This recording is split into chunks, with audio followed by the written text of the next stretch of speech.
We invite you to be in the land just to present our Jessie and Frederic speakers. And we need to start, okay. Le recordamos a las personas que no han bajado sus presentaciones que por favor se acerquen a las computadoras para bajar. The same message as yesterday, people who need to upload the presentations, please just go back to the another hall just to set up the presentations. Jean-Pierre, thank you so much and welcome. Thank you, Martin. It seems that quite a few participants had a heavy night yesterday, but I'm sure they will be trickling in the room. What I'd like to do is to ask you to switch your telephones off. Please check that your telephones are on silent mode. Yesterday, Michel said that, the non-Spanish speakers will improve during the week. I am improving a lot, but today I'm not quite ready, so I'm not going to mix with Spanish. But I will be ready tomorrow, I'm sure. So we have two great speakers this morning, and we are going to start with Jessie Turner. Jessie is the director of the the International Alliance to Combat Ocean Acidification. She's the director of this organization, and also she's the secretariat. She excels in doing partnerships across many different disciplines and coalitions. She also supports the development of ocean acidification adaptation and resilience strategies. In addition to the OA Alliance, and we heard about it yesterday, Jess is a facilitator of the Pacific Coast Collaborative OA and Hypoxia Working Group, and an OARS co-champion. Steve Widdicombe told us yesterday about it. In this activity, she utilizes her decade-long experience in public policy to create a plan for action for OA mitigation and adaptation. Given all the efforts that Jessie puts forth to bring together the OA community to address those critical issues, we are thrilled, really, to have her, and I'm happy to welcome her remotely, unfortunately, due to unforeseen circumstances. Okay, Jessie, the floor is yours.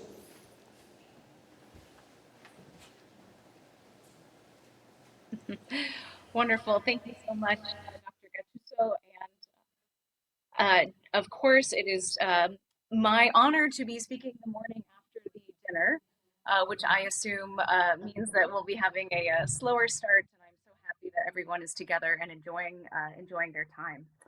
So hello, symposium co-chairs and organizers, Dr. Gazeau, distinguished speakers and attendees. My name is Jessie Turner, and I am the Secretariat for the International Alliance to Combat Ocean Acidification, which, as you have heard, brings together governments and organizations from across the globe dedicated to taking urgent action to protect coastal communities and livelihoods from the threat of OA and other climate ocean impacts. And I am beyond honored to be invited to present at the 5th International Symposium on Ocean in a High CO2 World. And again, the program lineup that the co-chairs and organizers have produced is an incredible testament to the community, highlighting the interdisciplinary collaborations that are advancing the observations, modeling, and research, all of which are crucial for helping policy and decision makers respond to climate ocean change within their regions.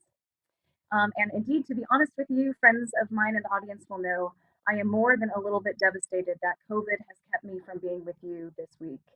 Though I remain very humbled and grateful for the opportunity to engage in this conference and that you've asked the OA Alliance to play such a special role within it.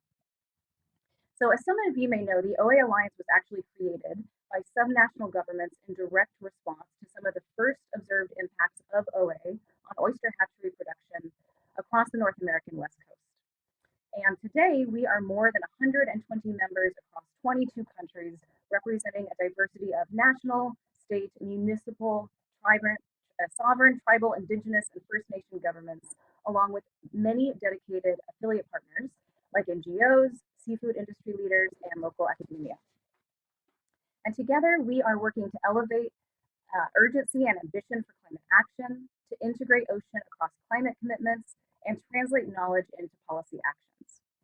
And our message at the OA Alliance is that while critical gaps in knowledge remain, we know enough to begin prioritizing and exploring the key questions that are most relevant to society.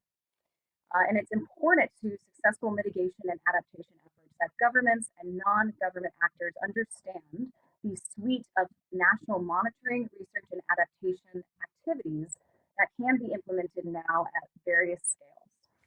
And while we don't yet have complete regional information for understanding A, at what rates and scales OA warming and deoxygenation will occur in discrete coastal areas, or B, how all key species, both calcifiers and non-calcifiers, are going to react, when talking about these issues, especially with policymakers and users of information, we must be clear that while we don't know everything, we do know enough.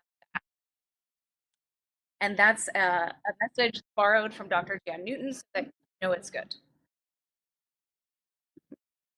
And in many ways, filling knowledge gaps for action are among the core themes being set up through the ORE Decade Endorsed Program, which you heard about yesterday, and which I'll speak to a bit.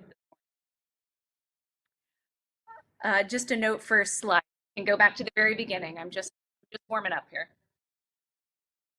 And also a quick note for those in the room. I can hear translation and a little bit of feedback. Is that possible to turn off in my, perfect, there you go. Thank you. So as you heard yesterday, in many ways, filling knowledge gaps for action are among the core themes being set up through the OR's UN Decade Endorsed Program, which you heard about yesterday from Steve Whitcomb, and which I'll speak to a bit more this morning. So as many of you know, I am not an ocean scientist.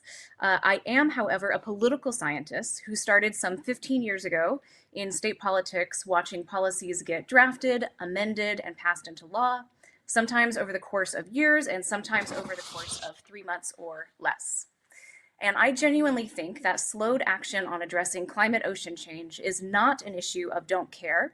The biggest obstacle in my experience to the action-taking part of OA and climate-related ocean change is communicating about what's possible.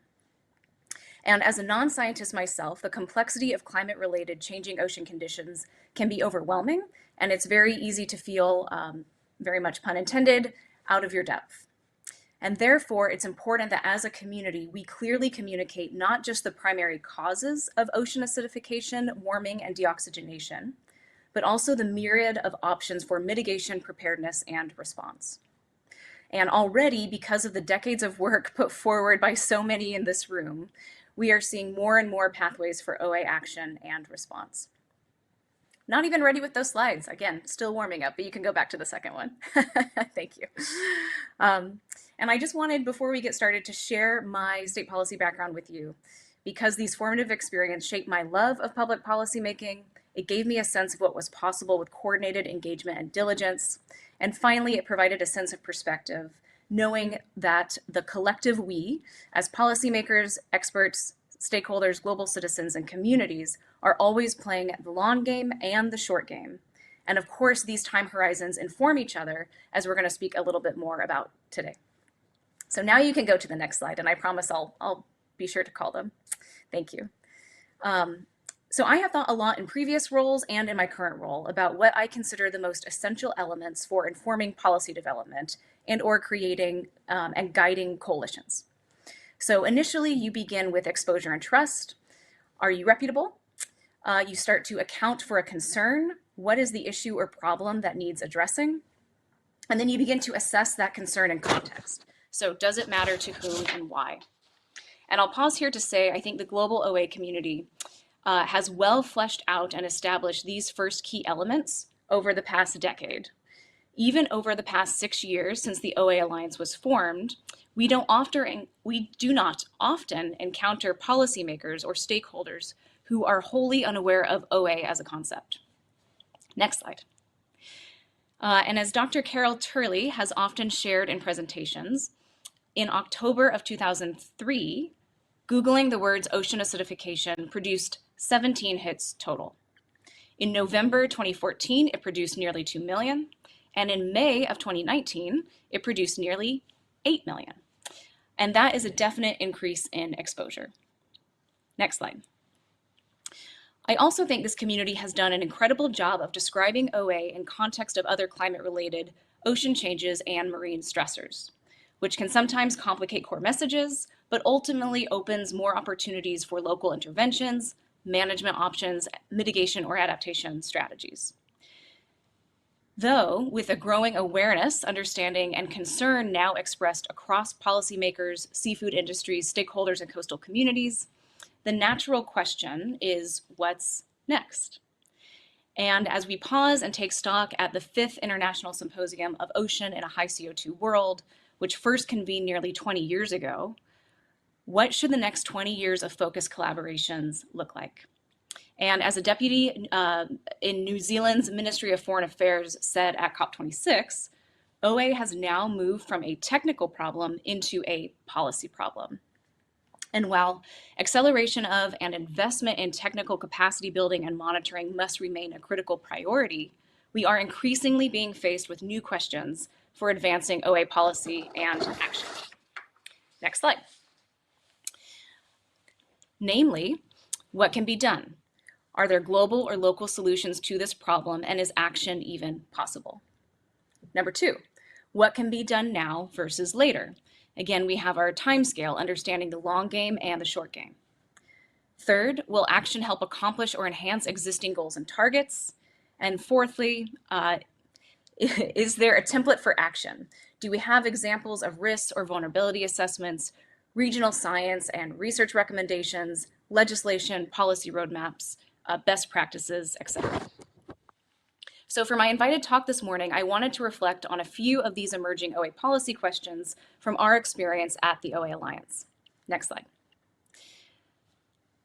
One of our primary goals is to help governments, national and subnational, engage with and take on OA action. To do this, they must first understand and see that OA information can have near-term and long-term applications. They must also understand how existing mandates, policy priorities, ocean and marine management goals, and monitoring networks can be leveraged for this work. And across my comments today, I'd like to demonstrate how OARS will in part help promote more rapid uptake of OA action by governments and civil society. Next slide. So we want to talk a little bit about communication and knowledge sharing. So as a novice in my early days drafting the OA Alliance call to action, I was peppered with language nuance. So I heard a lot of, no, Jessie, you can't just say climate change. It needs to be climate-related changing ocean conditions. Or extra points for knowing that the ocean is acidifying, the ocean is not acidic. Extra points if you can work the word logarithmic in somewhere.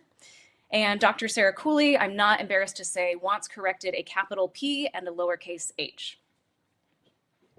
This all came to a head on a conference call with the governor of the state of California's top communication officer.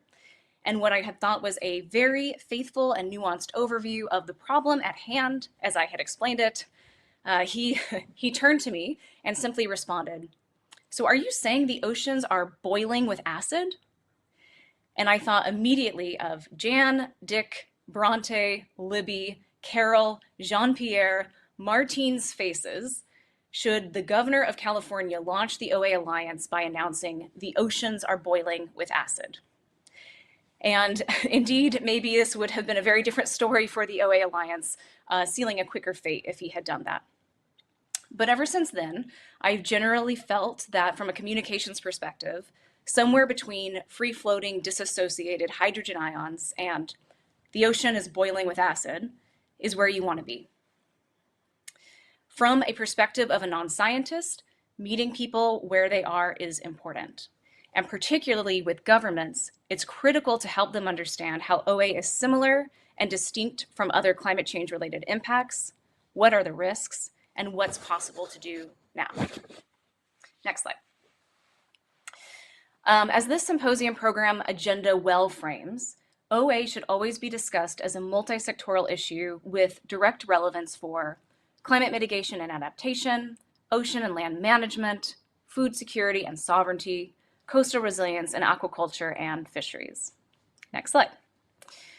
Additionally, we want to make it clear that ocean acidification is driven by anthropogenic carbon dioxide emissions, and that OA combines with other stressors like warming and deoxygenation, which collectively increase the cumulative stress that marine species and ecosystems are already facing. And so with this framing, right away, we can begin incorporating policies and actions related to reducing carbon emissions, nutrient loading, freshwater inputs, and controlling local pollutants, water quality, habitat loss and invasive species, overfishing and resource depletion, increased algal competition, coral bleaching, and seasonal changes that species and ecosystems experience. This helps policymakers understand OA in context with other issues they are likely more familiar with or already have monitoring programs, management targets, or policy goals established around. So then it must be our job to help communicate how increased and targeted monitoring and science will help inform changes to, or in many cases strengthen, existing ocean and marine management frameworks. And in these communications, it's important to acknowledge uncertainty, to develop motivation for targeted actions, and build hope for the future, that we can be better prepared so that governments, industry, stakeholders, and communities can make management choices that maximize and achieve resilience. Next slide. This is expressed across the OARS program, which of course very importantly builds upon the efforts of the IAEA, the OA International Reference User Group, Go-On Hubs, and many other collaborations that you all in this room have built or helped represent throughout your careers and institutions. Particularly, I want to highlight OARS outcomes 3, 4, and 6 in this context. Number 3, ocean observing systems will be co-designed and implemented with end user partners. That risks and severity of OA impacts are going to be better understood and used to inform decision making. And 6, that the public will be aware of OA. Next slide. So from here, we want to think about the utility of OA information, or rather, what do we want people to do with OA knowledge? And while, as we have been saying collectively, we don't know everything, there are actions that governments and institutions can take now. That said, even in geographic areas that have very high resolution and long-standing data, information and research, or even in some cases real-time forecasting, many decision makers, stakeholders, and industry partners don't fully understand the practical things that we can do or we should strive to do with OA information and knowledge. And so the OA Alliance actually started out wanting to support governments in various approaches to developing OA policy. But I would say most of our role, in my experience, has been helping to showcase and describe what types of choices and decisions targeted OA information might help inform. And further, we are making the case that OA information indeed must inform many of these existing goals and strategies to ensure they are holistically accounting for local conditions. Next slide. So such applications of OA knowledge might include conducting nationwide or regional vulnerability assessments, strengthening early warning systems and climate preparedness strategies, guiding climate responsive fisheries management plans, targeting areas for marine and coastal habitat restoration or conservation, enhancing coral reef health, determining effective aquaculture adaptation strategies, developing, testing, and deploying nature-based solutions, and importantly, evaluating their net effect on ecosystems. We want to be thinking about reducing nutrient runoff from specific sources terrestrially, strengthening water quality regulations due to possibly new thresholds or standards for measuring impairment, and not to mention, last but not least, aggressively and urgently reducing CO2 emissions. Next slide. However, to begin connecting OA data and evidence to these types of activities, we need to be answering core questions. The first, what can policy decision makers or marine resource users actually do with information at different scales? Number 2, how much data, what is the quality of data needed to support some of these different objectives? And number 3, what are the climate and ocean policy or decision makers actually charged with managing or regulating? And so as co-chair of OR's outcome number 2, it's critical that this community help articulate to policy and decision makers and marine resource users what can be done with the data and information we have now versus what decisions require more discrete data, increased accuracy, ongoing modeling, monitoring, or research. And in many ways, this speaks again to timescale, which has been much discussed at this conference. What can we be doing now versus what decisions require more evidence and will take more time to evaluate?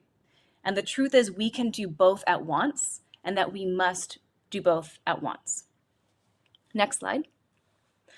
And this is why across OR's outcome number 2, we have emphasized the co-design of novel methods to streamline stakeholder information needs to stakeholder actions. And it's why we have ensured it's really critical to begin establishing metrics that evaluate the success of knowledge delivery and uptake. Next slide. I will here again highlight the OR's outcomes that support the global community in revealing, demonstrating, and communicating how OA information can be applied practically. So of course we have OR's outcome 2, identifying specific data and evidence needs for mitigation and adaptation strategies. We also have OR's outcome 5, which will make more accessible, socially relevant predictions. Next slide. I just want to talk a little bit about mandates, policies, and directives across scales, and particularly how they evolve over time. So even when governments are supportive in theory, many don't know where to begin prioritizing actions for advancing OA recommendations and policy. And there's a good reason for that. That's because there's very little long-standing precedent for international or domestic OA policy. Next slide. And in order to support our membership, the OA Alliance calls for the creation of OA action plans, which help describe the actions members will take or are taking to better understand and respond to the threat of OA within their region. And if they're in the room, a quick shout out to Amy Markell and Dr. Chris Sabine for helping to develop an OA action plan for the state of Hawaii, which has been adopted. Additionally, we have many national governments coming online to develop OA action plans, including the Netherlands, the United Kingdom, the United States, New Zealand, Fiji. And the more we can share out from these governments' experiences, the better. And I do want to mention, between various activities that are coordinated across the OA Alliance, the Ocean Foundation, and the Commonwealth Blue Charter, many more governments, including Peru, Ecuador, Argentina, Mexico, Costa Rica, Belize, Portugal, Germany, Canada, Tanzania, South Africa, Palau, and Seychelles, just to name a few, have been contacted about developing OA policies and directives. And so collectively, we are trying to help governments get started by prioritizing investments, research, geographic locations or industries of significance, and identify outside collaborators, that's all of you, who can help outline the research that's going to have practical applicability and inform management. Next slide. So ideally, we want to help governments and other stakeholders think about the existing efforts that could be leveraged or expanded to better incorporate a sustained focus on OA information. So most governments already have a climate action plan or an adaptation plan. They have a national ocean or shoreline management policy, marine spatial plans, MPAs, or other conservation targets, coral reef conservation initiatives, water quality monitoring. And we know that there's no one-size-fits-all solution to addressing OA, both because its origins and impacts are multifaceted, and because there are many actions that can improve coastal knowledge, mitigate causes, inform adaptation, and build resilience. Next slide. However, developments to date do help illustrate how adopting OA as an issue of concern can motivate and provide direction to multiple ministries, departments, agencies, institutions, and partners in aligning to tackle key actions and recommendations. And as we are considering the short-term and the long-term, I think it's important to clearly state that by developing and implementing OA policy, It's really an exercise in adaptive management, or experimental governance, as I've also heard it described. We don't need to know everything to begin. Indeed, it's reality that we won't know, and maybe we'll never know everything. That said, we must start developing frameworks for incorporating new and changing information over time, and make a practice for building in baseline information across more mainstream climate, ocean, and marine management agendas. And again, while there's no long-standing precedent for OA policy, there are precedents for undertaking multi-sectoral approaches to adaptive governance. And I think, quite beautifully, we are building these frameworks organically together in real time across OA science, management, policy, and stakeholder communities. Next slide. So again, to point to some of these themes back to OARS.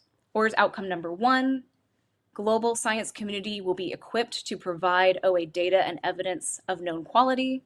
This must be ongoing. And OARS outcome number 7, that there's wide adoption and implementation of effective OA policy. This must be iterative. Next slide. So I want to talk about financing, investment, and equity in this work. Less than 2% of international, I think we can go to the next slide. Thank you.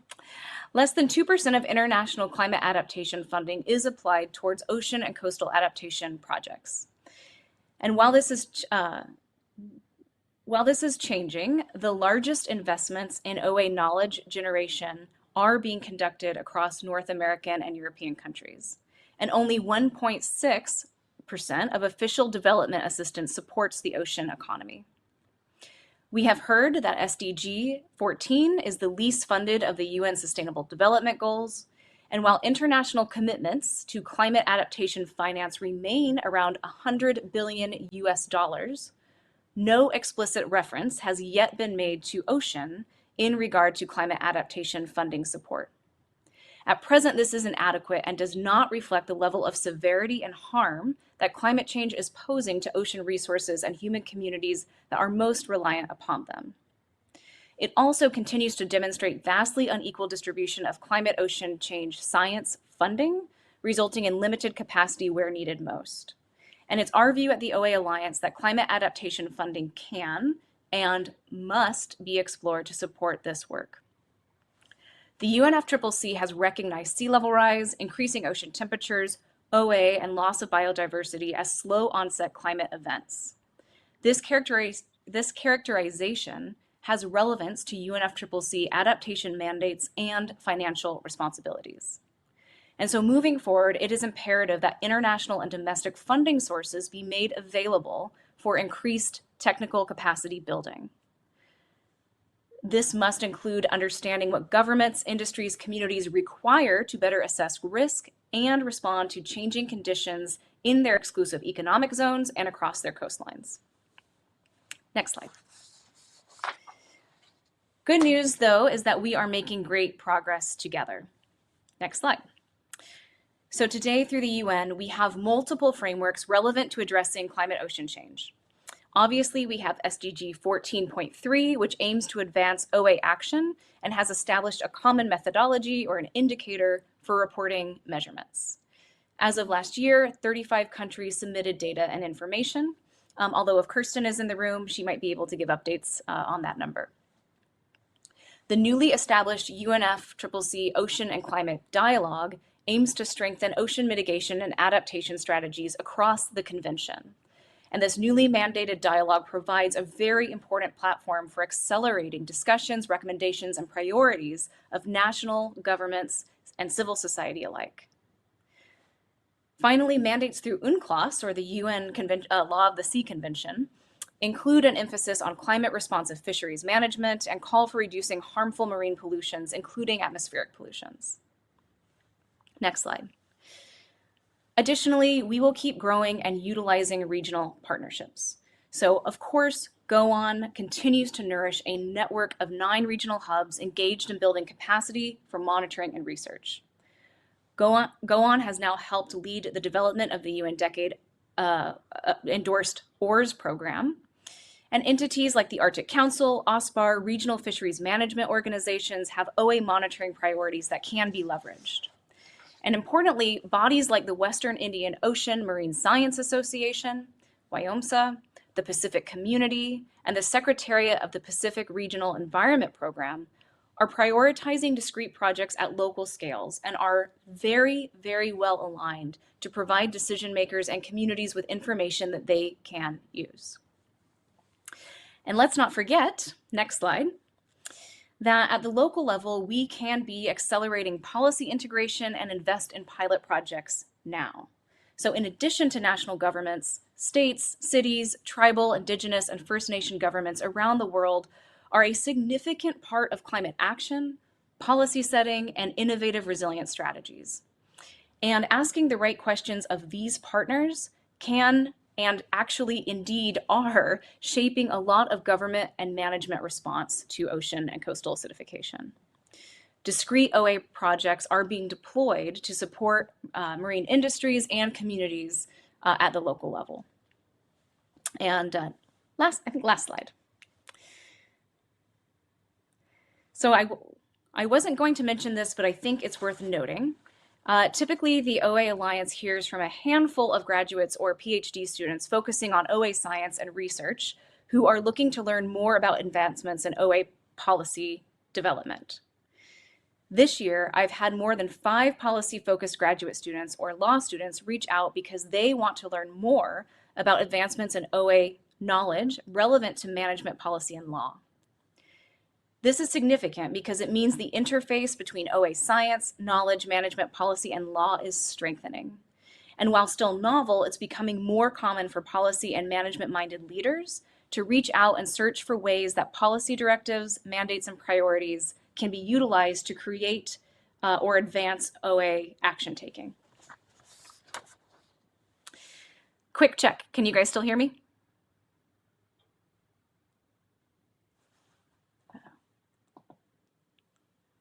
I think that's a yes.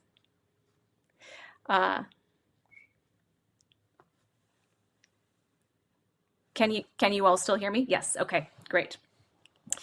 So on a personal note, I just wanted to say thank you all so much for inviting me into this incredible OA community of practitioners. You have all really helped me understand what this work is really all about and given me both personally and professionally so much joy and so much meaning.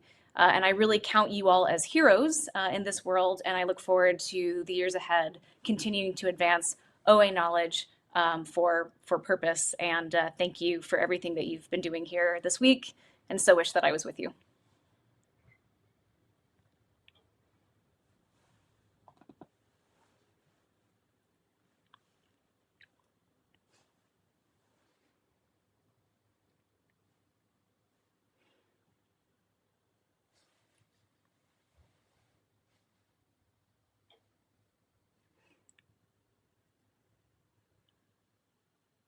Fitting in this at this meeting, as it has always been, the link from science to policy is absolutely essential, and thank you very much for what you're doing.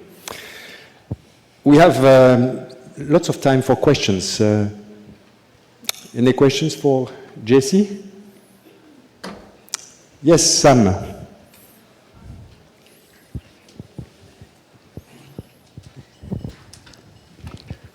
Thank you.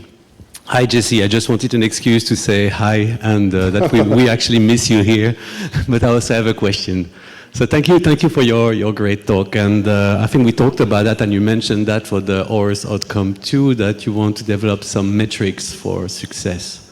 So my first question is what is the end game here, really? How do we evaluate really the success? Is it decrease the loss of biodiversity, or is it something more specific associated with OA? And then I have a more kind of philosophical second question, which is, how do we justify this focus on acidification while there are many, many other issues in the ocean, including overfishing, pollution, habitat destruction, and so on and so on? So I'm sure you have a lot of thoughts about that. I think it's something that I'm thinking about a lot, like how do I justify my work in this complex situation. So thanks again. No, that's great, Sam, and thank you for the kind words, and again for being such a leader in this space. Like I said, I feel so sad to be missing out this week and this important meeting for this community of people. But regarding metrics, we've thought about this a ton in the OA Alliance in general. How are we measuring our success with members? And at first it was kind of bland, like number of members committed to OA action or how many OA action plans have been developed. But as you know, that's not as meaningful as it could be. And so I think we want to be setting longer term metrics that are probably a little bit more meta, as well as near term metrics. The longer term ones are things like, we've talked a little bit about this.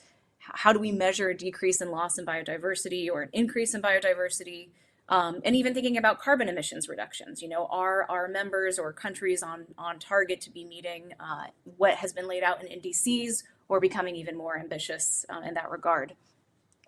However, we also want to make sure that we're scaling down the metrics. So I see that as financing.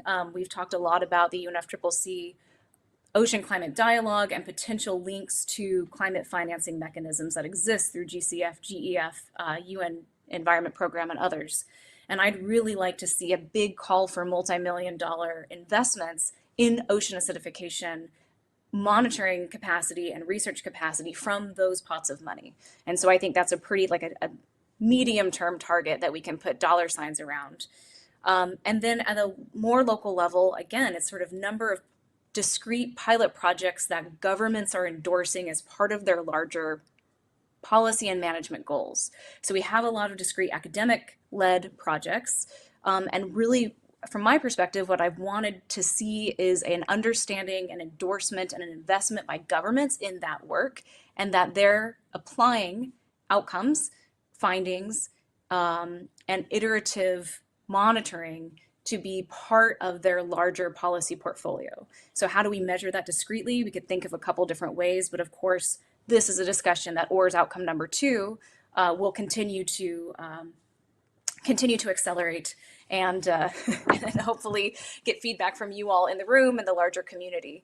If Richard's in the room, I definitely invite you to add your perspective on this as well. Although I'll quickly go back to your other question, Sam, about justifying a focus on OA compared to other stressors that are obviously more tangible, possibly more impactful in a near-term sense, and maybe aren't, or maybe have easier pathways potentially for regulation, thinking about overfishing, for example.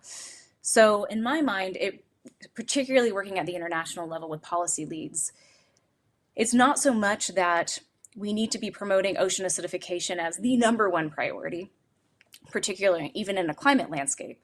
But I think a lot of climate practitioners, climate policy leaders don't even think about ocean acidification, warming, and deoxygenation at all. And so there's still an effort to be making sure that in those spheres, this work isn't necessarily prioritized over other issues, but is part of a holistic puzzle of what they're mandated to be thinking about. And then at a different kind of perspective with the marine management community or with the traditional ocean conservation community, to your point about overfishing, MPAs, pollution, plastic, et cetera.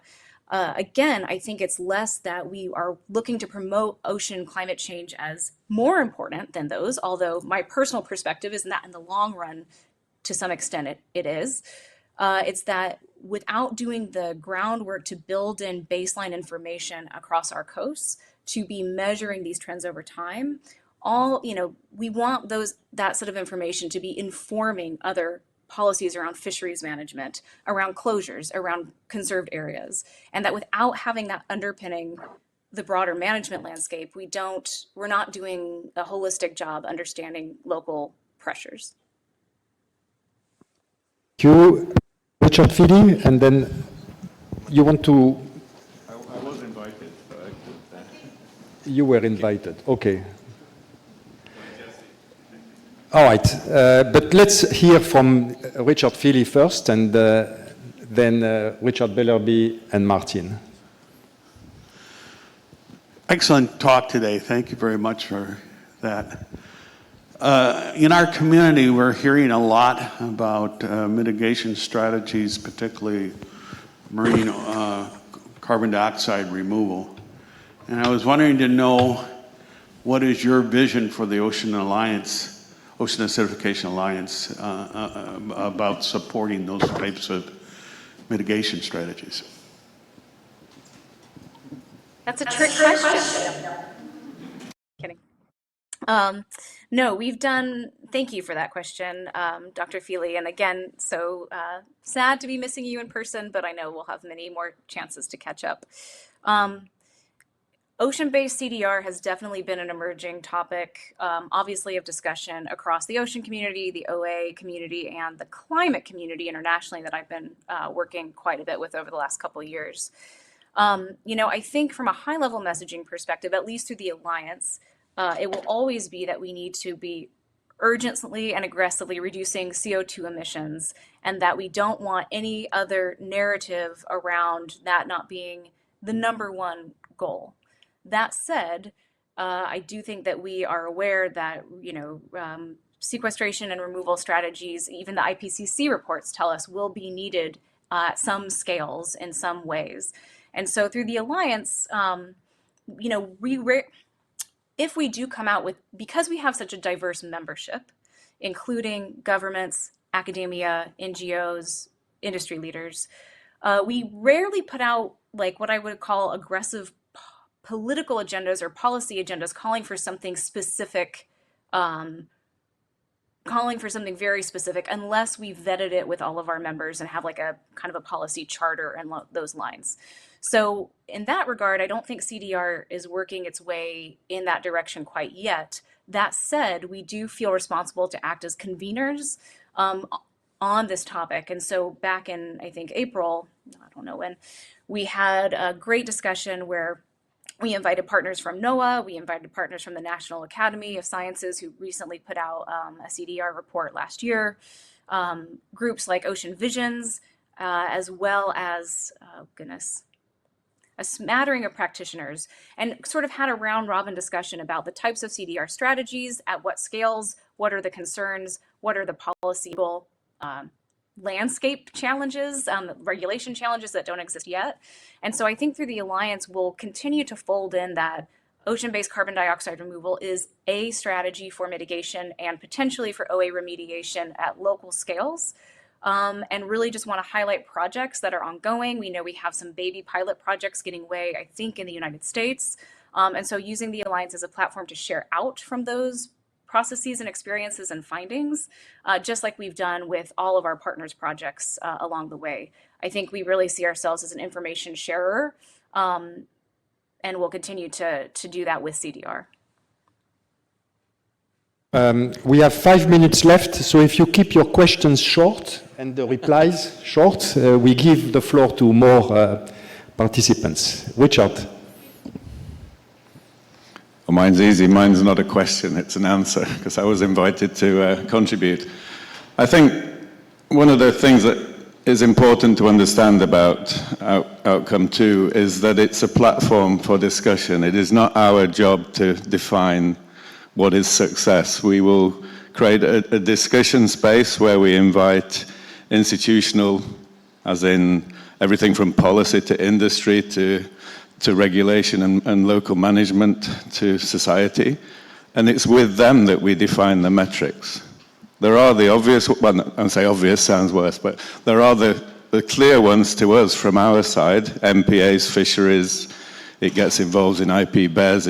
It's part of the nature-based solution, IUCN framework. Those are very clear short-term metrics. But the bigger, longer, bigger scale is how integrated ocean acidification is in everybody's decision-making. Well, not everybody's, but many, many, many. Okay. Richard, Martin?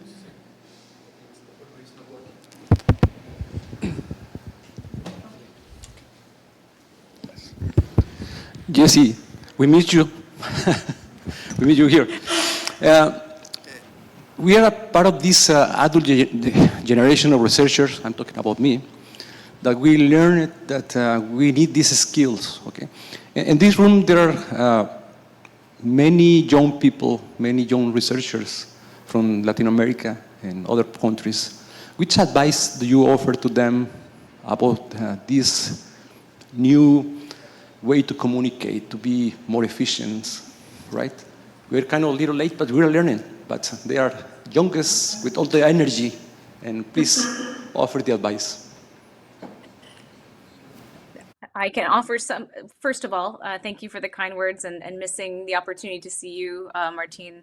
And I guess I suppose I can offer my perspective, although definitely would be sad to miss the opportunity to yield reactions and responses and experiences of many of the young scientists in the room today and across the symposium to that same question, and what their experiences are in communication, or how they're thinking about their interest in ocean acidification research in larger contexts.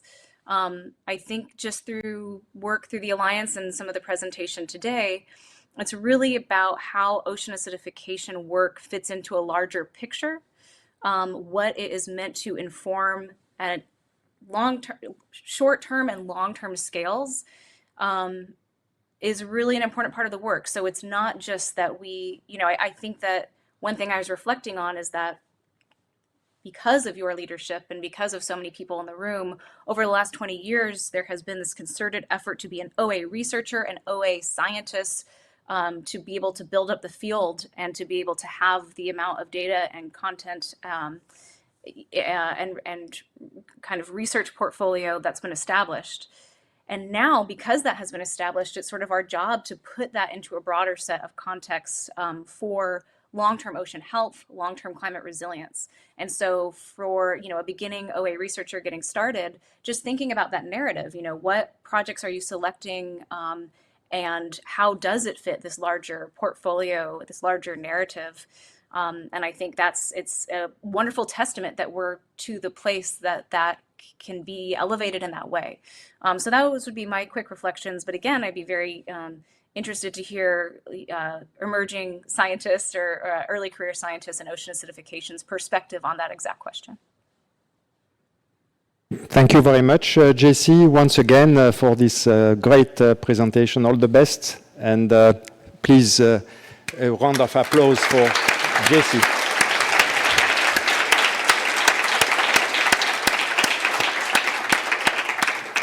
So now we move to the second speaker of the day, Frederic Gazeau. Frederic is a CNRS scientist, whom I know quite well because I was his co-supervisor for his PhD with the late Michel Franquignol. Frederic initially studied biogeochemical cycles, the cycles of carbon and carbonate in coastal systems. And then he expanded his research in several directions, including on ocean acidification. He has published the first paper on the effects of OA on oysters and mussels at climatically relevant PCO2 levels. He also led a review paper on the effects of ocean acidification on shelled mollusks. And he also led several large-scale mesocosm experiments in the field, mostly in the Mediterranean. So he's quite fitting to also today, and I'm, without further ado, Frederic, the stage is yours. Thank you.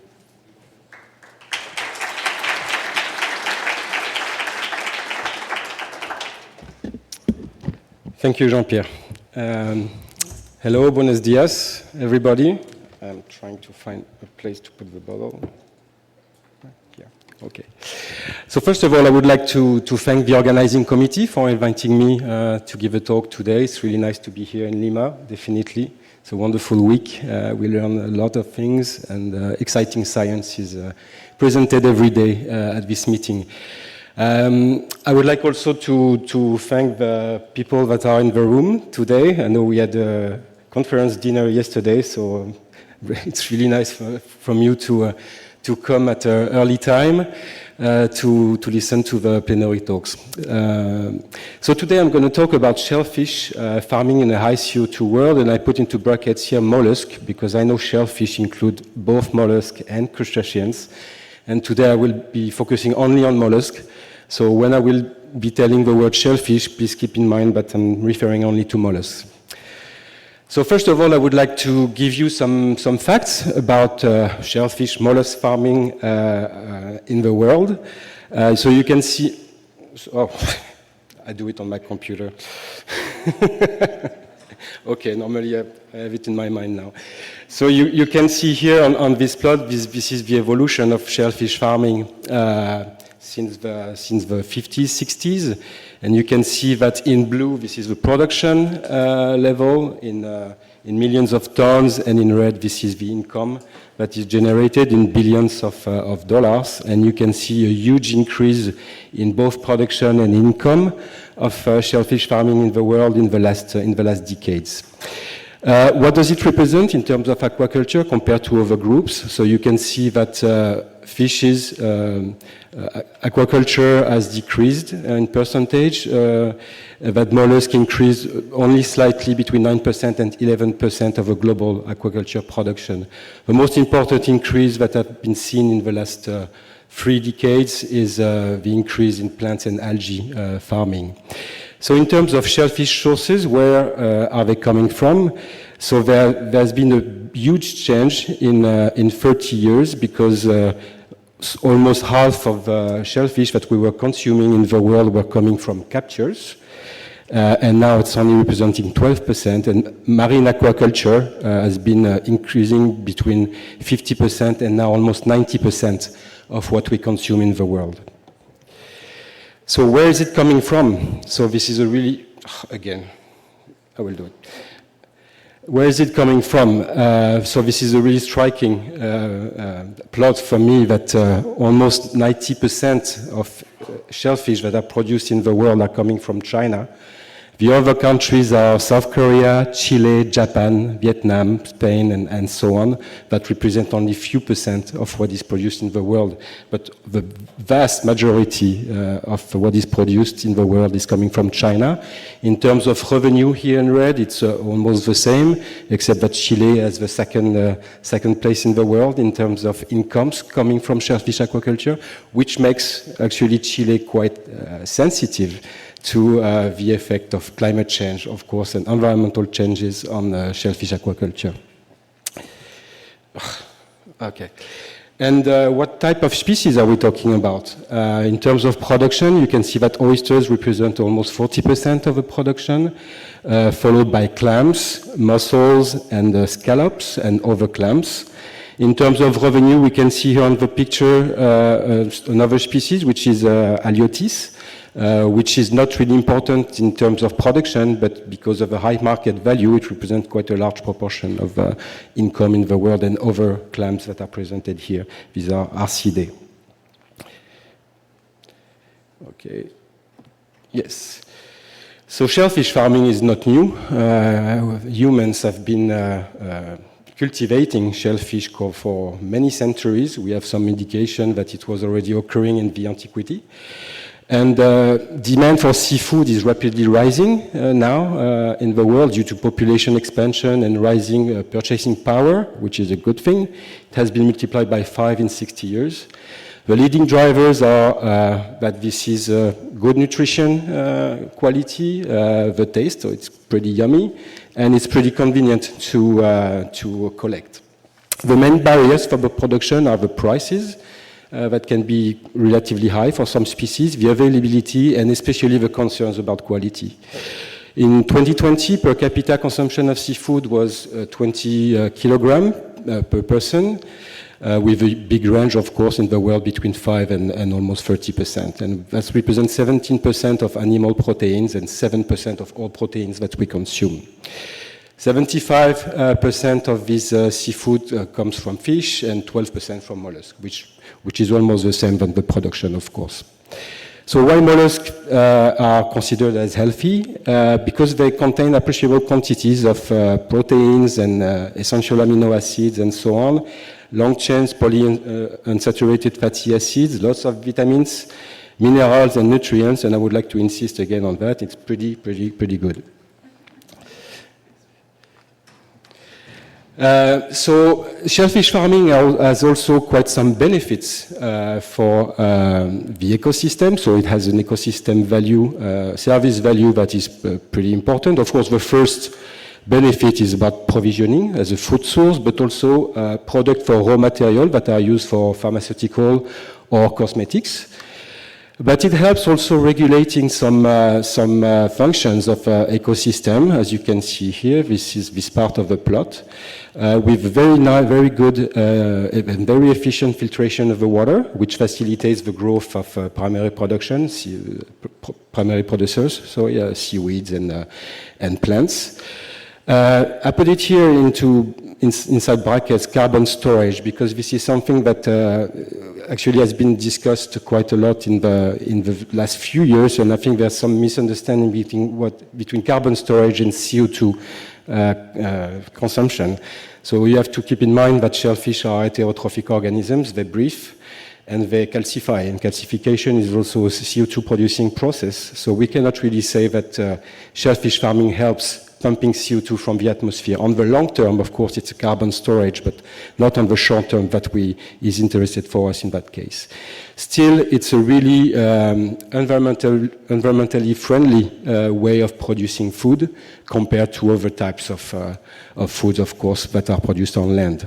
It helps regulating, well, it helps increasing the biodiversity and providing habitats in some cases for other species. And also as a cultural benefit, it's of course in terms of employment and ecotourism. The future of shellfish farming, so as you saw in the previous slide, aquaculture is crucial to the future supply of seafood with increasing human population, but global and local environmental changes pose a significant threat on this activity in future decades. So I'll try to summarize the different threats that are acting on the shellfish industry. Of course, the twins of ocean acidification and global warming, but also the indirect effect that global warming and ocean acidification can have through an increase in harmful algal blooms, HABs here, and pathogens. More extreme events like storms and flooding, etc. Changes in freshwater inputs. We had some nice talks about the effect actually of salinity decrease and on shellfish, on the mollusk calcification. Deoxygenation, that is an indirect effect of global warming as well, and food availability, of course. But we have to take into account the fact that these species are evolving, they can acclimate, they can adapt, and us also, we can acclimate and we can adapt. We can change our practices and we can adapt to the ongoing changes. So I will try to focus on these different aspects in the coming slides. We have been conducted quite a nice, I think, survey in France as part of a project that we are running now, and we wanted to know what was the feeling about shellfish farmers about environmental changes in general. I know these types of studies have been done in other places, of course, but this is a pretty new study that is hopefully that will come up in the literature in the coming month. So we made a survey and we had a very nice success rate in terms of answers. Almost 300 farms in France have been replying to this survey. And it was pretty good, nice to see that most of the people that were interrogated were actually already aware of what was ocean acidification, and this is a big change in few years, because we conducted the same survey a few years ago and we didn't have the same answers. So it's quite a good thing. Only 1 out of 5 shellfish farmers never heard about ocean acidification. But when we asked them to classify and to put a rank, to put a note, a level on the different threats on their activity, you can see that ocean acidification is not the most important one for them. Emergence of pathogens is really problematic and of concern for shellfish farmers, especially in France on the Atlantic coast, where these last years were dramatic for shellfish production. Climatic hazards, chemical pollution, species invasion, and so on are more important for them for the future of their activity. And similarly to what was observed in other places in the world, for instance on the US West Coast, shellfish farmers are very keen to collaborate with the academy and with scientific community to increase knowledge and to find solutions together. So I've been just now talking about the US West Coast because the problems of ocean acidification is already happening in that case there, because this is an upwelling area with shallowing of waters with low pH, and this is a nice paper from Barton, but there were many papers on this aspect in the last few years, showing the variability of pH and omega aragonite, so the saturation state with respect to aragonite, and the clear link that was established between the production of shellfish larvae in hatcheries and the saturation state of the water with respect to aragonite. So this is already something that is happening, and thanks to these studies, there have been quite a lot of collaboration between shellfish farmers and scientists, and the establishment of a very nice network of measuring pH on the west coast of the US, and after that spread to the east coast as well. So mollusks are among the most threatened. We had some, I'm guessing that most of you know this paper from Christy Crocker that was published in 2013, showing that mollusks are among the most impacted species with respect to ocean acidification. This other paper from Jean-Pierre that was published in 2015 that was predicting that shellfish will be among the most impacted species and group of species, not only to ocean acidification, but also to warming. And, well, just a small self-advertisement. This is a paper from 2013 that I published. This is a systematic review that tried to collect all the studies that were done at that time. And in 2013, I think it was like 40 studies. So it has been multiplied by almost 10. So this is a really active research field, and there's a strong need to update the knowledge we have through systematic reviews and meta-analysis. So that's what I will show you now. So reviews and meta-analysis are really important tools for us to try to synthesize the knowledge that we have on every aspect of environmental changes, effects on marine species. I would like to advertise the fact that we have nice tools to do this type of studies. First of all, the OAICC, so the Ocean Acidification International Coordination Center, I made it, bibliographic database that is available on Zotero, and I've been asked actually to ask the audience and to please, can you raise your hand if you are using this tool already that is available? Okay, so it's pretty good. It's pretty good. So this is a database that is really comprehensive. It means that all the publications that are published with respect to ocean acidification are compiled in this dataset, which makes the research of publication much easier.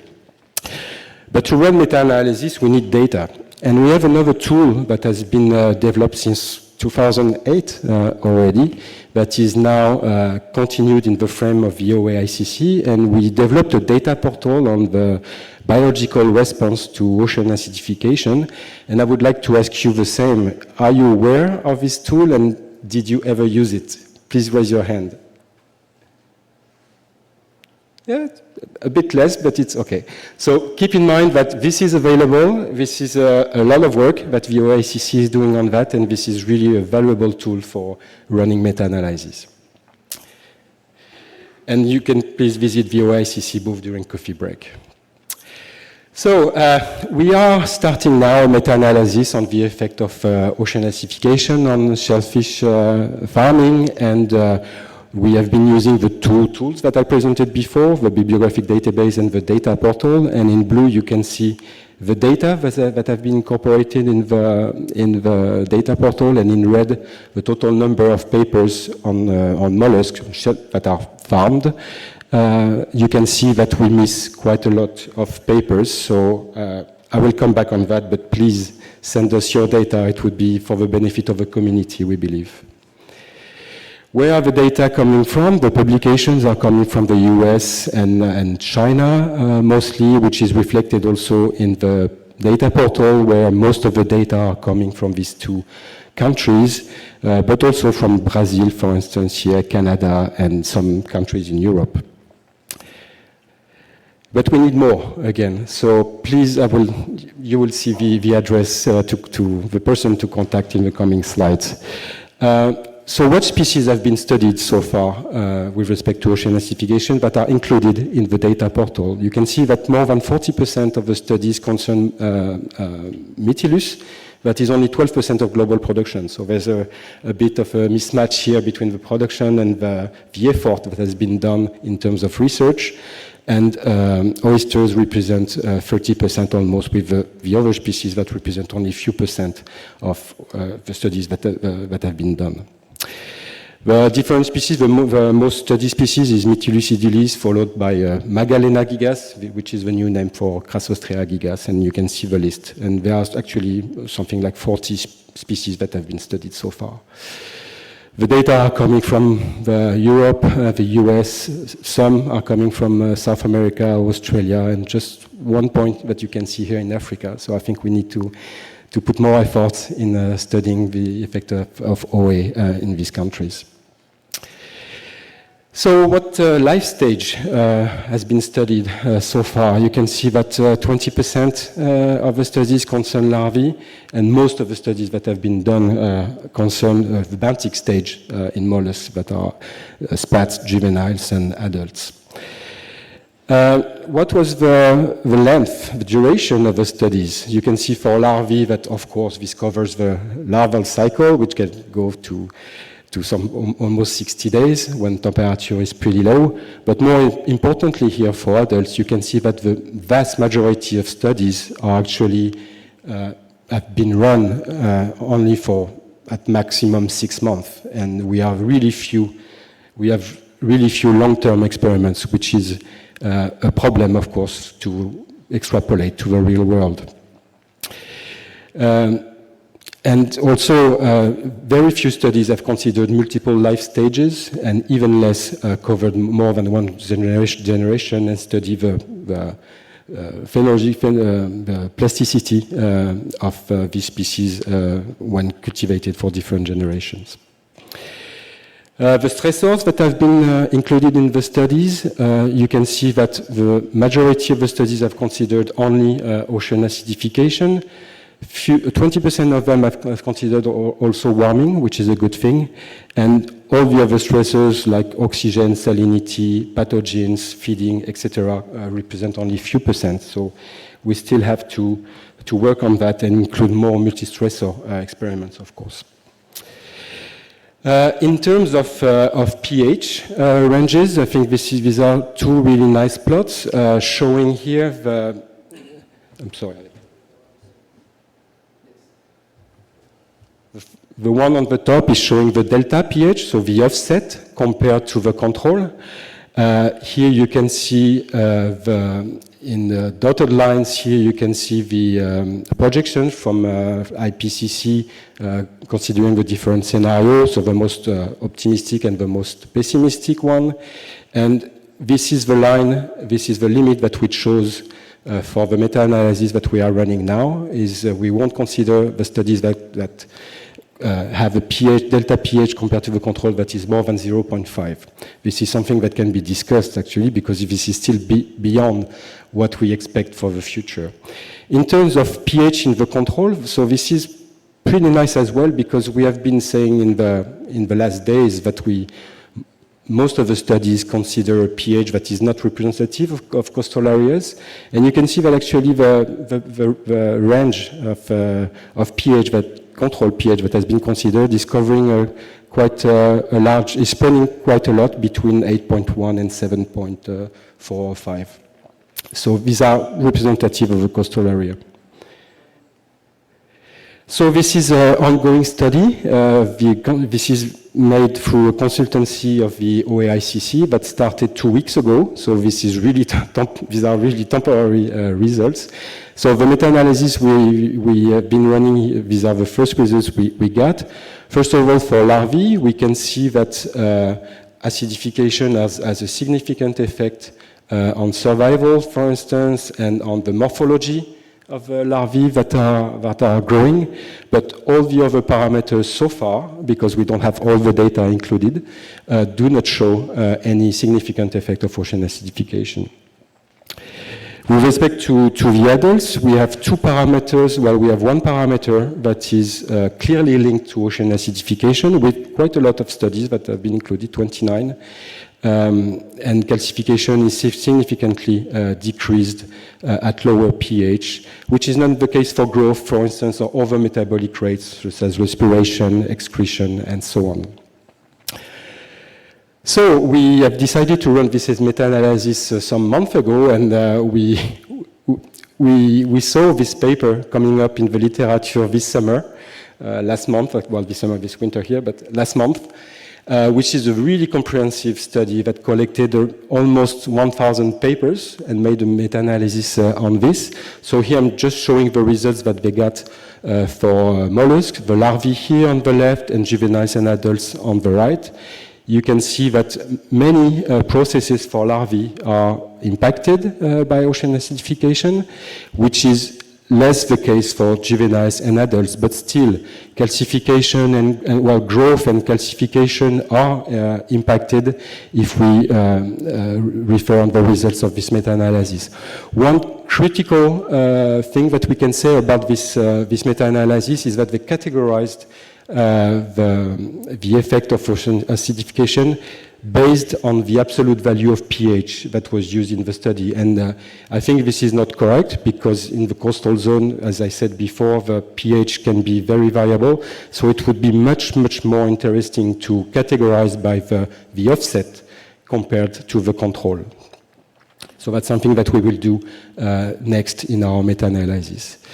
So again, we need your help because we don't have all the data, and you can contact Yen Yang here. I will, at the end of the talk, I will leave the slide that you can take her email address. And you can check on the tool that we developed here if your papers have been included or not included so far.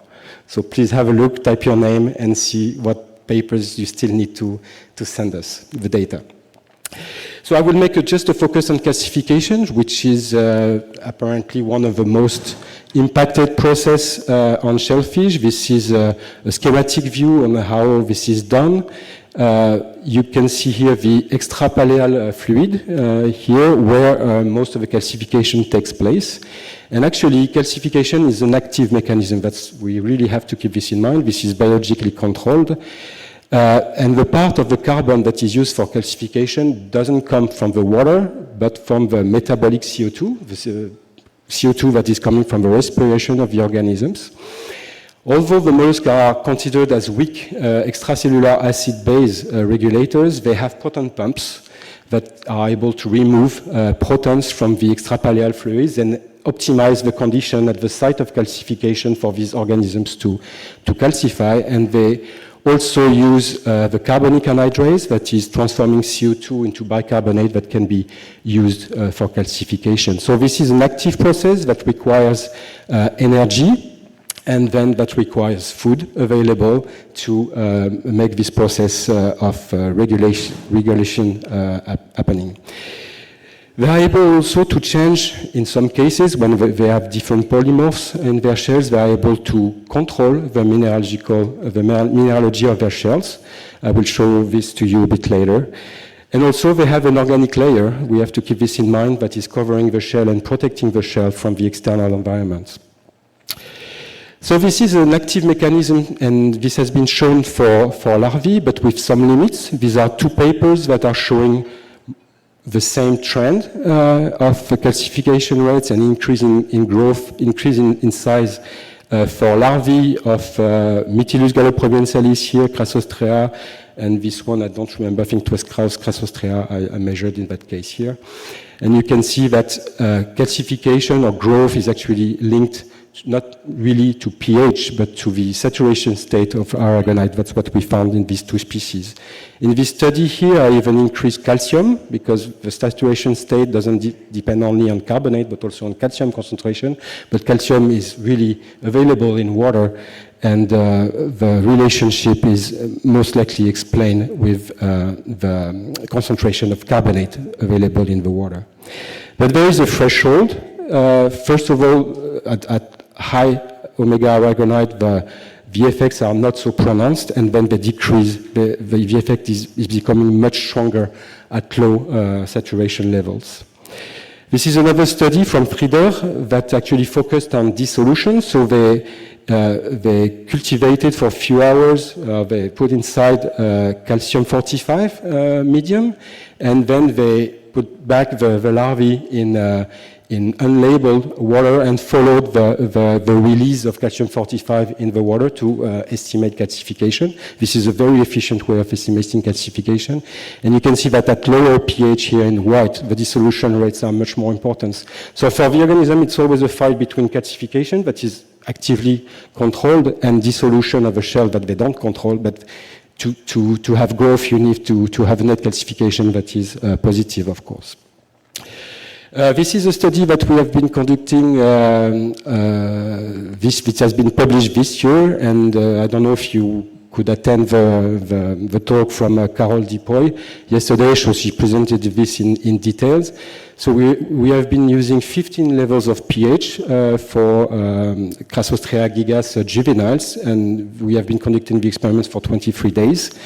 We saw that growth was not significantly impaired above pH level 7.09, which means that above this level, the organisms are able to counteract the effect of acidification by, of course, modifying the conditions in the calcification site. This is at the expense of respiration. Well, so if they need energy, so they respire more, they have more energy to provide to these proton pumps and carbonic anhydrase activity above the level of 7.09. And after or below this level, they are not able to compensate for the effect of low pH, and respiration rates are actually decreasing. We call it metabolic depression, and calcification rates are decreasing very quickly. This study has been done under unlimited food availability, so the organisms were fed ad libitum, so they had plenty of energy to fight for the effect of ocean acidification. And there's some studies that have been done trying to see if, in that case, food availability is really important, and we believe it is. So the organisms are able to maintain calcification rate again through the optimization of conditions in the extrapaleal fluid or in the cells. So for this moment I will talk about extracellular pH regulation. This is happening in larvae. You can see here a nice study from Ramesh in 2017 showing the pH level in the calcification site, CS here, and in seawater. You can see that the pH level is above what is found in seawater, so it's actively regulated by the organisms.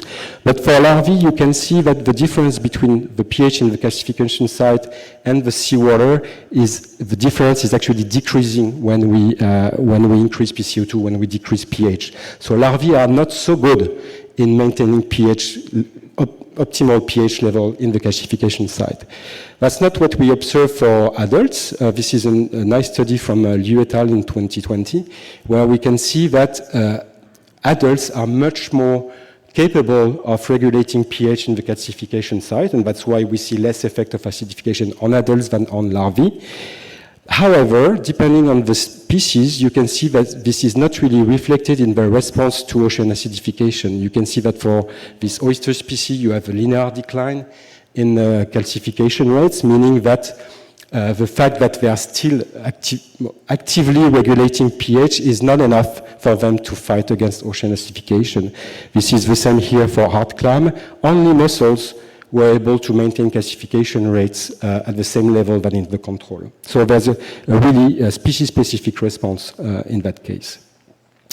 Intracellular pH regulation, I will go pretty quickly here. We believe that part of the calcification happens already in the cell, and that the cells are also able to maintain a certain pH level that is optimal for calcification. This is a study that has been done again by Ramesh in 2010-20, and modifying with a chemical pulse the pH inside the cell and trying to see how fast and if the pH level is able to go back to the initial level after this chemical pulse.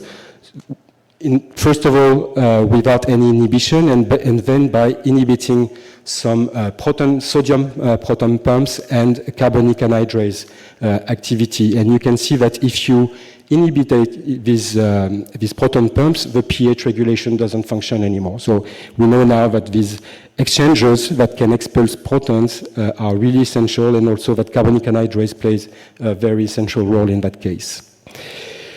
Mineralogical changes, we know that this is something that this is a way for certain species to react to changes in pH conditions. This is a study from observation of shells of mussels in California here.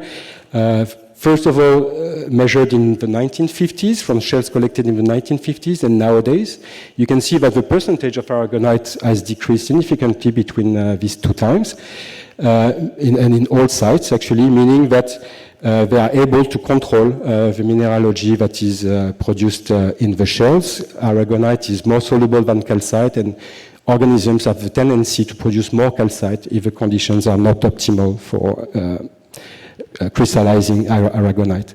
This has been experimentally shown also by Susan Fitzer in 2014, showing that the percentage of aragonite is actually decreasing when we decrease pH. So this is observed both from observations but also from experimental work.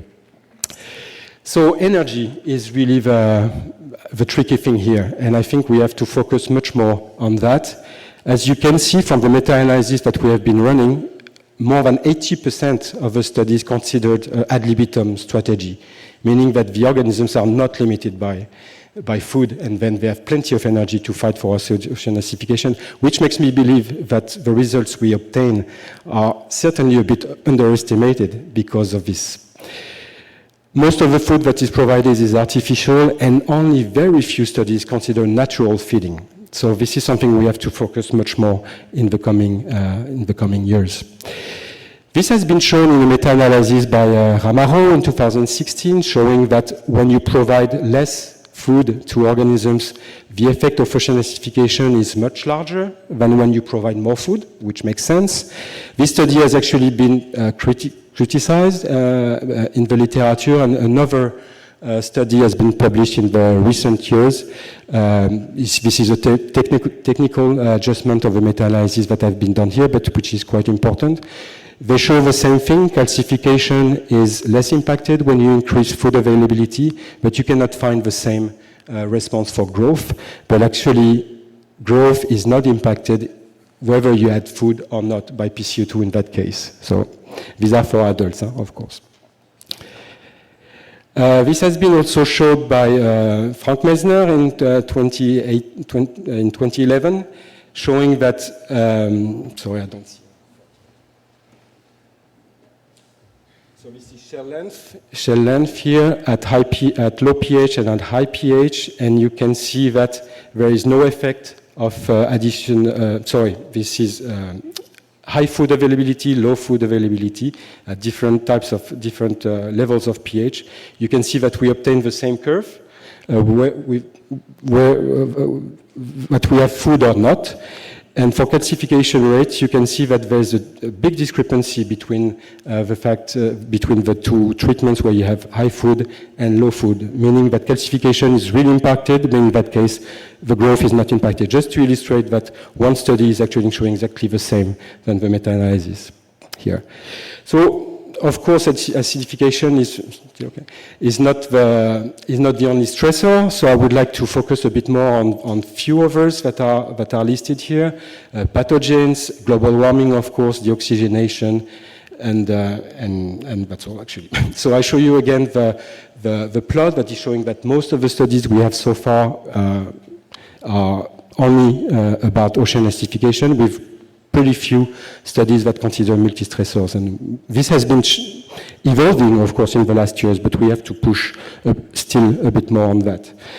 So first of all, with global warming, I have to say I was a bit disappointed because I wanted to come to you with an explanation, well, try a synthesis of what has been found in the literature so far. But I saw that there was so much variability in the responses that it was really hard to find a common feature and a clear view on what would be the interacting effect of acidification and warming on bivalves.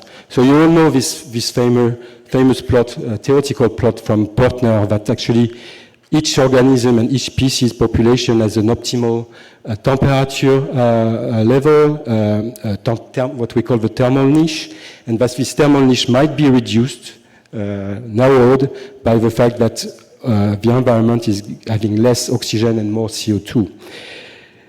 To my knowledge, but I might be wrong, so you could correct me after, the only meta-analysis that I found that have been considering the effect of OA and warming is still the one from Christy Crocker in 2013.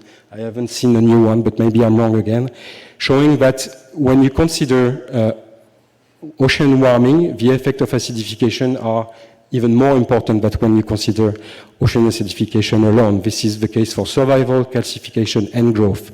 Note that this is not concerning only bivalves, but this is concerning all species that have been studied so far.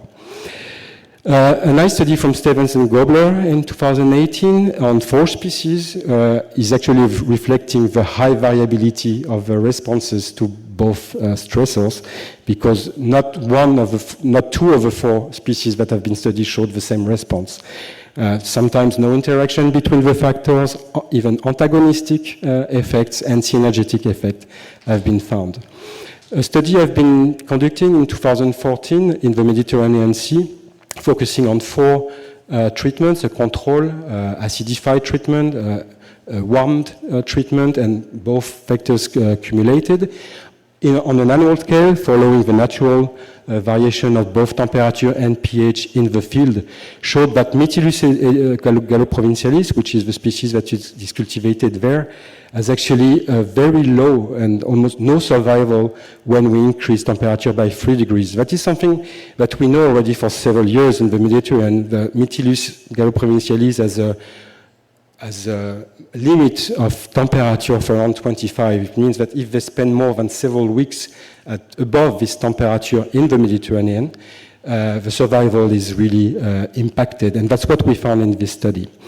So again, very large variability in the responses, and there's a strong need for synthesizing existing knowledge and for conducting experiments under variable conditions of temperature and pH, because most of the studies that have been conducted so far consider 2 levels or 3 levels of pH and 2 levels of temperature, but constant. And obviously these 2 stressors are very variable in time.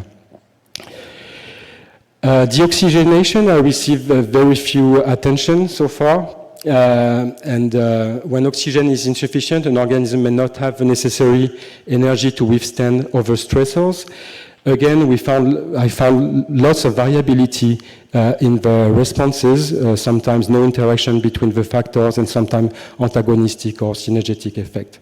So the same for warming, there's a strong need to perform experiments considering these variable stressors, so considering the natural variability as observed in the field, and there's a strong need to perform new reviews and meta-analysis. Pathogens, this is as you saw, the most concerning problem for shellfish farmers, and there have been some studies, not a lot, that have been conducted on the effect of OA and warming on the pathogens that could be more virulent if we decrease pH or we increase temperature. We could have the emergence of new pathogens, which is really problematic. Sometimes the transmissibility to the organisms is getting more important if you increase temperature or you decrease pH. Just an illustration here on this plot showing that, of course, when there's a threshold of the appearance of a pathogen, which is 13 degrees here, if you consider warming, there will be a longer period where these pathogens are present and virulent for the organisms. So all this knowledge is now implemented in vulnerability assessments, and I wanted to give you an example. This is only one paper. I think it's the most recent one, that's why I chose this one. I will not go too much into details because I don't think I have time for that, but vulnerability is based on 3 sublayers, estimated on 3 sublayers. First of all, the exposure vulnerability, the sensitivity, and the adaptive capacity. So what is the exposure? It's, of course, the increase in sea surface temperature, ocean acidification, the decrease of primary productive that we could observe in the coming years, and extreme weather. Sensitivity depends on the species sensitivity, the economic dependence of each country to shellfish farming, and other fact that if they can adapt or not, depending on the economy, of course, of the country. So species sensitivity index assumes that species with a large range of habitat are less sensitive to changes in both oil temperature and acidification, what we observe actually in the field and what Christian Vargas showed nicely in a few days ago. So we need to develop this type of studies to provide some vulnerability assessment to the shellfish farmers. However, there are some bias, of course. There are some, not flaws, but bias in these studies. For instance, the exposure sublayer is based on CMIP5 global models that are following the RCP 8.5. We saw from Samantha's talk the first day of the conference that these Earth system models, these global models are not reproducing correctly the projections of changes in pH and temperature in the coastal zone. And of course, for the moment, these studies do not consider any biological or societal adaptation. Thank you, Jean-Pierre. So what about adaptation? First of all, I will talk about biological acclimation adaptation and societal solutions adaptation. I will not go into details because Christian showed it very nicely the first day. This is a really nice study published in 2017 showing that local adaptation is really important. In our case, it means that species that are already living in a variable environment or lower pH environment are less sensitive than the others. So you can see the response of the species to ocean acidification here and the range of CO2 that is experienced by these species in the field. You can see that larger the range is, less is the response to ocean acidification. This has been shown by Thompson also in 2017, studying 2 populations, one from the Baltic Sea and the other one from the North Sea. You have much more variability in pH in the Baltic Sea, in the sites that they studied, than in the North Sea, and they exposed these 2 populations to the same treatment and showed that the population from the Baltic Sea is more resilient than the one from the North Sea. So local adaptation is a key parameter here that we have to take into account.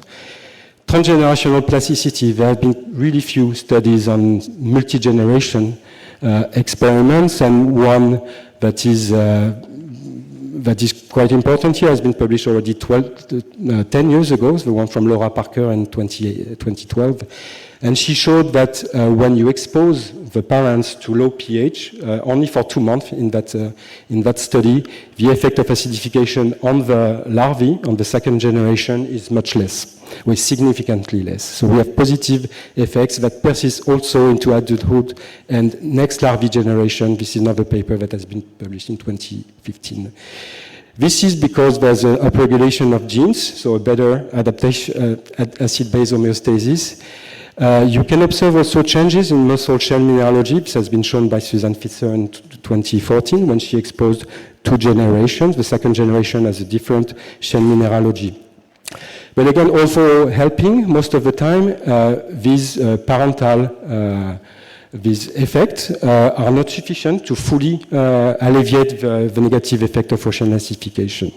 And sometimes there are some evidence that, that parental exposure to OA may be what we call maladaptative when larvae experience multiple stressors, meaning that when they're also exposed to higher temperature, the benefit is much less important. Societal adaptation, what can we do? Nothing. Well, this is not an option, I think. The shellfish farmers can change the cultivation site, going more offshore. This is something that is considered quite a lot in the Mediterranean Sea, for instance, but they have other problems now. Higher cost, of course, of reaching the site of cultivation, difficulty to operate. Predation from fishes are really important, exposure to swell and waves, lower food availability. We could also go for diversification of the culture, because we see that there's species-specific responses to OA and warming. So by diversifying our cultures, we could be more resilient to these effects. Integrated multitrophic aquaculture, this is not new. This is something that is more and more considered, but has been done in China, for instance, for many years. Having both cultivation of seaweed and oysters showed that oyster growth is much better when seaweed are also cultivated, because they are able to lower the CO2 concentration. And this is good, this is beneficial also for the seaweed, because that's more light available for them. And I think, I'm sorry, I'm over time. Shellfish farming grew fast in the last decades and will continue to do so. We have lots of data now that are available. We need to still synthesize a lot of information. But still, OA will have effect on mollusks, we know that. There's a lot of variability, we know about that, but we don't need 100% confidence level to communicate, so we still need to communicate about that. Mollusks have a capacity to limit the effect of OA, that needs energy not always available, and we are not so sure about the effect of several stressors, because not enough studies have been conducted so far. Experimental protocols are perfectible.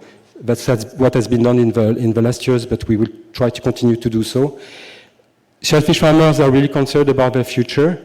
One thing I would like to highlight here is that they don't want to know what will happen at the end of the century. So when we are running an experiment, we should try to think about levels that they will experience in 10 years, 20 years, because they say, well, your activity will be declined in 80 years from now. I will be dead.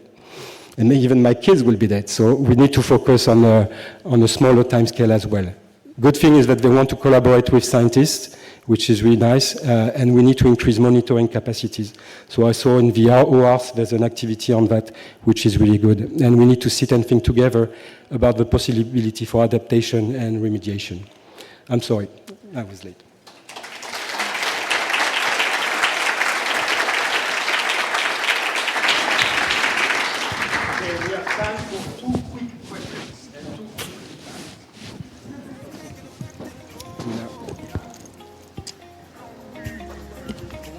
Hi, great here. Great review, Fred. So I'm curious what your opinion is if you really need to invest so much in understanding of different species responses across different habitats and continents, or should the shellfish industry actually work from now on with the researcher on implementing solution at the same time as we increase the baseline understanding? Maybe it's not necessary to understand everything at the same time, but think of those creative solutions that are not so few that could actually be, solutions into the future. So we are buying ourselves time if we are doing it starting from now. What's your recommendation on that? You mean, do we need to act now? Or do they need to act now? Instead of investing so much in the baseline understanding, we start working with the shellfish industry on the solutions and, specific for the habitats. So maybe not so much research and monitoring as implementation of the solutions in that context as well. I understand your point. We need to do both. I mean, it's important now for and us. not future. So maybe we scale down the research and start integrating solutions. Sure, but we need to work on solutions, that's for sure. Even if we are not 100% confident, as I said, we will never reach this 100% confidence anyway. So we need to provide solutions for them in case this will happen. But we need to continue our research we are doing fundamental research and we want to know the mechanisms. This is really important. For them, this is not important. They want to know if they will have food at the end of the month and money. So, sorry. I'm sorry, we cannot take any more questions. We have to go to the questions for Frederic. Please ask. I will be at the peer-to-peer, actually, so you can join me there.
I know that